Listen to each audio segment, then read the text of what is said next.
Sofía Pérez, una mujer de 34 años que vive en Medellín, soportó más de 10 años de maltrato físico, psicológico y económico por parte de su expareja, hasta llegar a una tentativa de feminicidio, lo que eclosionó el conflicto. Y empezó entonces un camino judicial lento y desgastante. Cada audiencia demoraba meses, cada aplazamiento significaba más miedo, más riesgo, más desgaste emocional. Era como avanzar en un carro con el tanque en reserva. Cada metro costaba. Finalmente, después de largas esperas, Sofía logró una decisión judicial favorable, una luz de esperanza. Pero en medio del proceso hubo un golpe inesperado, una prueba psicológica que debía respaldarla, se cayó en una sala por un detalle que parecía pequeño, pero que fue determinante. Y aquí quiero detenerme contigo, porque lo que pasó a Sofía no es aislado. Hoy en Colombia hay cientos de víctimas que denuncian, que esperan, que confían en que el sistema funcione. Y dentro de ese engranaje, el informe psicológico debería ser la voz que hable por ellas, pero en la práctica muchas veces no lo es. En este 2025 la psicología forense vive una paradoja. Nunca había tenido tanta visibilidad en congresos, universidades y medios, y nunca había sido tan cuestionada en las audiencias de juicio oral. Los números lo confirman. Muchos informes psicológicos forenses que llegan a juicio son objetados o rechazados. No porque falten pruebas, no porque falten lenguajes o porque el lenguaje académico no sea impecable. La razón de fondo es otra mucho más grave. El informe no responde a la pregunta jurídica. El panorama actualmente es crítico. Según el Instituto Nacional de Medicina Legal y Ciencias Forenses, solo en el primer semestre de 2025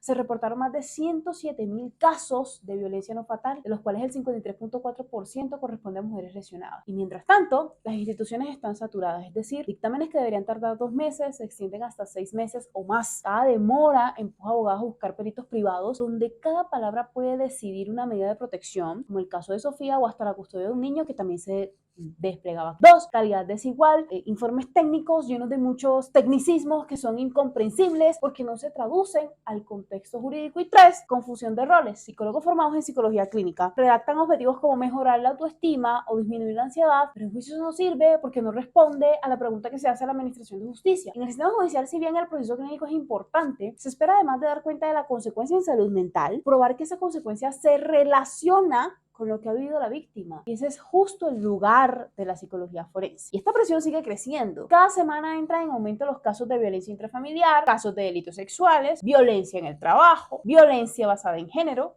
en donde lo que se requiere es un dictamen que sea útil, que sea claro y que sea defendible. La consecuencia entonces o el mensaje es directo. Improvisar en 2025 ya no es opción. Y aquí está la raíz del problema. No es solo una cuestión de plazos o de carga laboral. Es que debemos diferenciar entre lo clínico y lo forense. Un psicólogo clínico puede entregar un informe impecable desde lo terapéutico, porque lo clínico en efecto busca sanar. Un informe desde lo forense, en cambio, busca probar. Esa línea que define un informe que impacta en audiencia de otro que se cae antes de empezar. Es por esto que nace Vía Forense, un método que transforma errores en lecciones y casos en caminos de perfeccionamiento. La ruta es clara, la vamos a recorrer juntos. En cada episodio tendrás un caso real, un punto débil, la vía recta y la doctrina pedagógica del error al camino correcto. Hoy quiero mostrarte cómo funciona. Vamos a abrir un expediente real.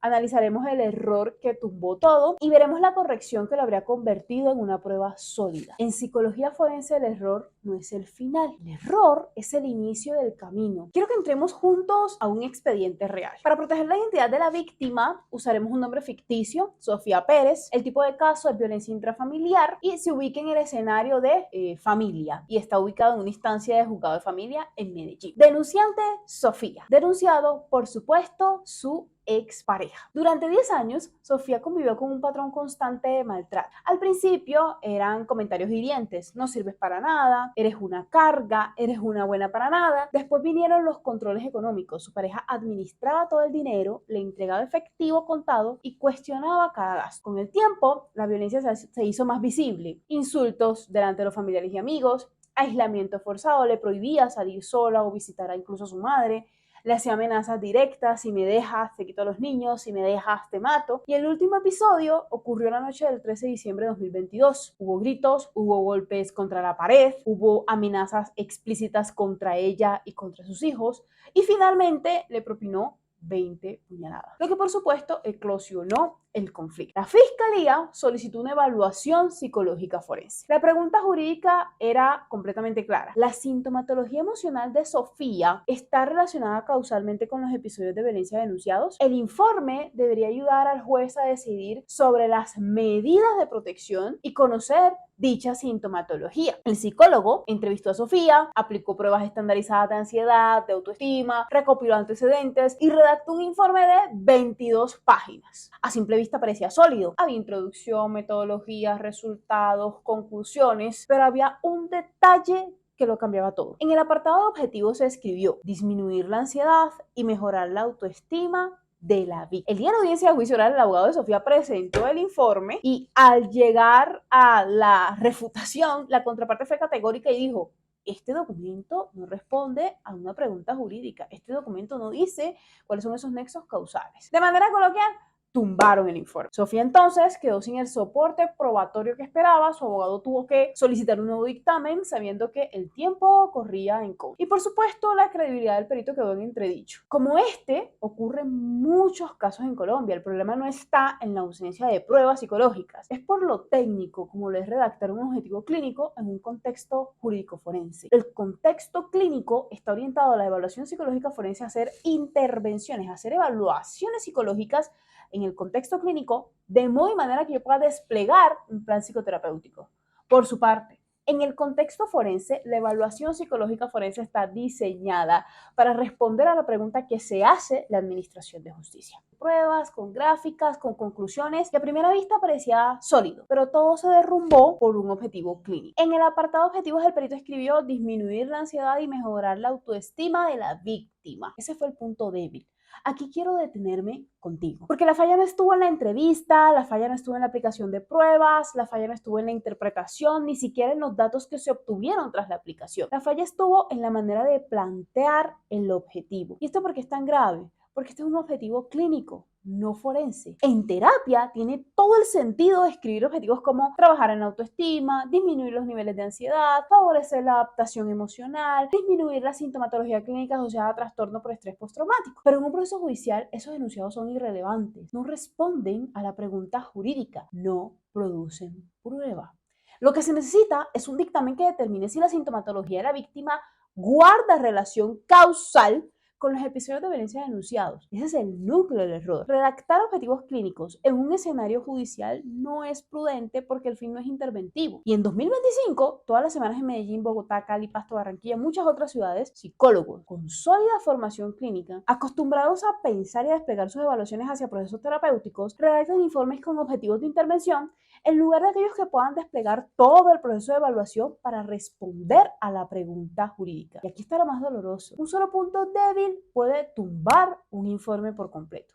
No importa si aplicaste 5 pruebas psicométricas, no importa si llenaste 20 páginas de tablas, no importa si escribiste con la mejor ortografía. Si tu objetivo no responde a la pregunta jurídica, se va a caer. Y esto no es más que el resultado de una confusión de roles. Creer que lo que vale en una consulta terapéutica vale también en un escenario de psicología jurídica y forense. Y tú y yo ya sabemos que no. Y esto lo revisamos constantemente en los espacios de formación con mis estudiantes, porque este simple error desdibuja por completo el escenario de evaluación psicológica forense. Recuerda que una evaluación psicológica forense se parece a un proceso de investigación científica. Ahora, ¿qué vamos a hacer? Ya viste el punto débil, redactar un objetivo clínico en lugar de un objetivo forense. Te voy a mostrar entonces cómo debía haberse hecho. El objetivo correcto, en el caso de Sofía, debió ser valorar si la presencia de sintomatología ansiosa se relaciona causalmente con los episodios de violencia denunciados. Y a partir de este objetivo, plantear una respuesta tentativa al mismo. ¿Nota la diferencia? Un objetivo clínico habla de sanar, un objetivo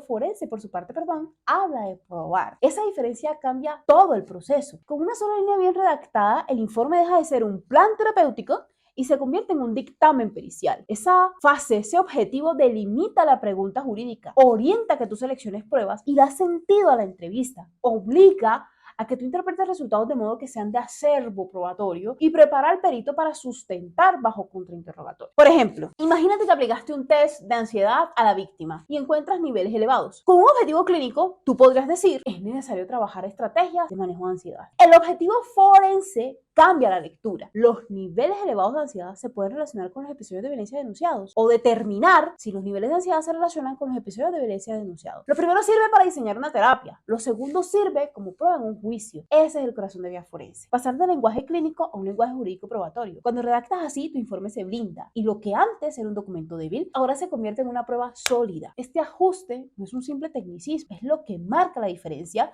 entre un informe clínico y uno forense. Esto es lo que Vía Forense llamamos vía recta.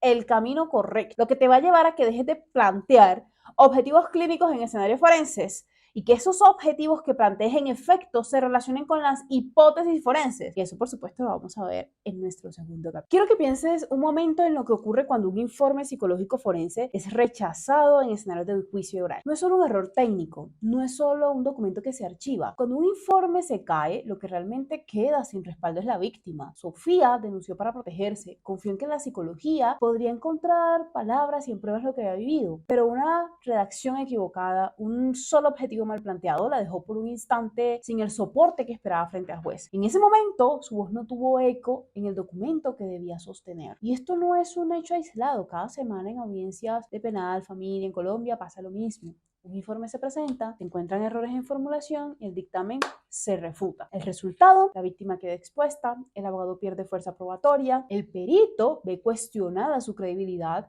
frente al oficio que desempeña y este es el trasfondo ético de nuestra labor. La psicología forense no es solo un ejercicio técnico, es también una responsabilidad con la que la víctima y con la justicia cuenta. Un informe bien planteado puede significar medidas de protección, puede significar escenarios de reparación para la víctima. Por el contrario, un informe mal planteado puede significar desprotección, vulnerabilidad y escenarios de revictimización. Por eso en Vía Forense no se limita a corregir errores. Nuestro propósito es más profundo, es convertir cada error en una lección que mejore la práctica. Es evitar que un descuido técnico deje sin respaldo a una víctima. Es enseñar a cada psicólogo forense a pensar de modo que responda a las exigencias del contexto jurídico forense. El método sigue 4 pasos. Primero, exemplum, el caso real. Segundo, el punto débil, el error. Tercero, vía recta, la corrección. Y cuarto, la doctrina, ese aprendizaje, esa moraleja pedagógica que queda grabada. Cuando un informe se rechaza, no solo pierde el perito, pierde la víctima. Eso es lo que quiero que te lleves del día de hoy. Un informe no es solamente un papel. Un informe sirve como una herramienta de justicia. Un informe es una voz para la víctima.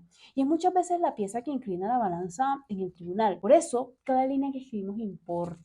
Cada objetivo importa, cada conclusión importa, porque en psicología forense la técnica sin ética es insuficiente y la ética sin técnica no existe. El caso de Sofía nos deja claro que cuando un informe se rechaza no es un tropiezo aislado, es un recordatorio de que el tiempo, la seguridad y la esperanza de una víctima dependen de nuestra labor y esa es la verdadera dimensión ética de la psicología forense. Por eso Vía Forense insiste en transformar cada error en doctrina, no para señalar culpables, sino para que tú como psicólogo aprendas, te fortalezcas y lleves y hagas dictámenes más claros, más útiles, más blindados y más defendibles. El error puede doler, pero también puede transformarse en enseñanza. Y esa enseñanza es la que protege vidas. Y esa enseñanza es la que nos lleva a desempeñarnos de manera ética, de manera metodológica y de manera científica en el escenario forense. Recorrimos juntos el expediente de Sofía y vimos cómo un informe de 22 páginas se derrumbó por una sola línea. Un objetivo clínico escrito en un contexto forense fue el punto débil que tumbó todo. También vimos la corrección como una redacción adecuada, orientada a responder a la pregunta jurídica, habría transformado ese mismo documento en un dictamen sólido aceptado como prueba. Y finalmente entendimos la doctrina que deja este caso, que cuando un informe se cae, no solo pierde el perito, también pierde la víctima. Pero este es apenas el inicio del camino. El error de Sofía no es único, al contrario, representa uno de los 6 errores más comunes y más costosos que cometen los psicólogos forenses en Colombia y en muchos otros países. Próximos episodios de esta serie recorreremos uno de esos errores uno por uno, con el mismo esquema, un caso real, el punto débil que lo debilitó, la vía recta que lo corrige y la doctrina pedagógica que nos deja el aprendizaje. Quiero que sepas qué es lo que se viene en este canal. En el episodio 2 hablaremos de cómo formular hipótesis forenses, porque una hipótesis vaga es como ir en el camino vagando. En el episodio 2 veremos cómo elegir pruebas para cada caso, porque la pertinencia es lo que da fuerza a la prueba, no la cantidad de instrumentos. En el episodio 3 aprenderemos a analizar resultados y a no quedarnos solo en lo numérico, porque un número sin contexto no responde al escenario judicial. En el episodio 4 nos concentraremos en la redacción de conclusiones que respondan a la pregunta jurídica, no a la clínica. Y en el episodio 5 cerraremos integrando entrevistas, pruebas, observaciones en un informe que sea coherente, porque un dictamen fragmentado se cae, pero uno integrado se sostiene. Cada episodio seguirá la misma ruta de vía forense. Primero el exemplo en el caso real, segundo el punto débil del error cometido, tercero vía recta, la corrección adecuada, y cuarto, doctrina, la enseñanza, eso que tú no vas a olvidar. Ese es el sello que tendremos en vía forense, del error al camino correcto. Ahora quiero invitarte a dar 3 pasos conmigo. El primero, descarga gratis la mini guía 3 claves para que tu informe no se caiga en audiencia. Allí vas a encontrar herramientas inmediatas para mejorar tus dictámenes y evitar los errores más comunes. El enlace está aquí en la descripción. El segundo, suscríbete a este canal, activa la campanita porque cada semana publicaremos un nuevo episodio con casos reales, con lecciones prácticas, para que te lleves esto experiencial y lo apliques de una vez. Y tercero, acompáñame en mis workshops prácticos, donde no solo verás cómo lo hago, sino que lo harás conmigo, paso a paso, con plantillas, con ejemplos que podrás aplicar de manera inmediata en tu dictamen. Quiero que recuerdes esto, en psicología forense el error no es el final, el error es el inicio del camino y esto es vía forense y te invito a recorrerlo conmigo.